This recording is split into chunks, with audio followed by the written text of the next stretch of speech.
Good evening, শুভ সন্ধ্যা। সবাই কেমন আছো বন্ধুরা? আমি কিন্তু খুব ভালো আছি।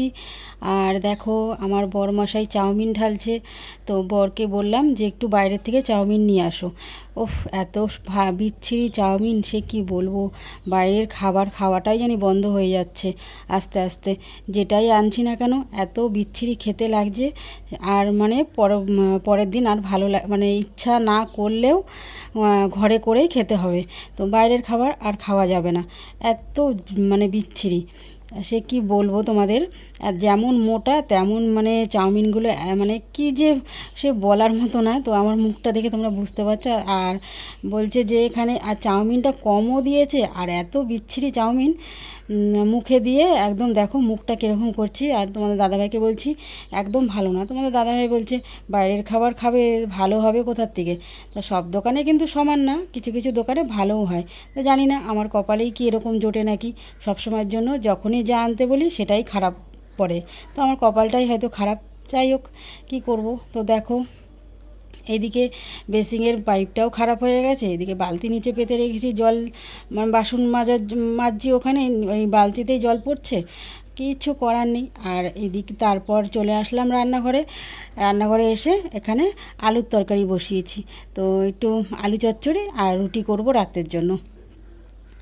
তো এখানে দেখো আমার রুটি কিন্তু হয়ে গেছে, রুটি করা। আর দেখো আলুর চচ্চড়ি। তো কেমন লাগছে আলুর চচ্চড়ির লুকটা বলো তোমরা, কিন্তু অবশ্যই বলবে তো কেমন হয়েছে। আর এদিকে ডিমের অমলেট করে নিচ্ছি। ডিম, দুটো ডিম ভেজে নিচ্ছি দুজনের জন্য। এই হচ্ছে আজকে আমাদের রাতের খাওয়া দাওয়ার। তো চলো দেখতে থাকো। তারপরে আমরা কিন্তু খেতে বসে পড়েছি।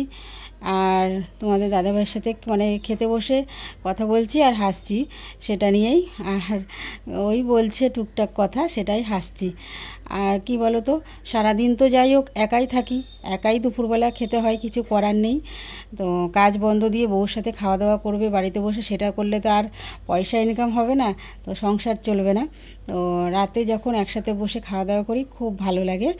তারপর দেখো খাওয়া দাওয়া শেষে চলে আসলাম আমি রান্নাঘরে বাসন মাজতে। তো আমি কিন্তু রাতে খুব কমই বাসন মাজি। তো আজকের কারণটা হচ্ছে বাসন মাজার। তোমরা যদি জানতে চাও তোমরা, তো পরবর্তী ভিডিওটা আমার আবার তোমরা কিন্তু লক্ষ্য করবে, ঠিক আছে? খেয়াল করো। আর আমার পরের ভিডিওতে তোমরা জানতে পারবে যে এই রাতে বাসন ধোয়ার কারণটা কী। তো কারণটা যদি তোমাদের জানার কোনো আগ্রহ থাকে তাহলে অবশ্যই তোমরা কিন্তু আমার পরের ভিডিওটা খেয়াল করবে।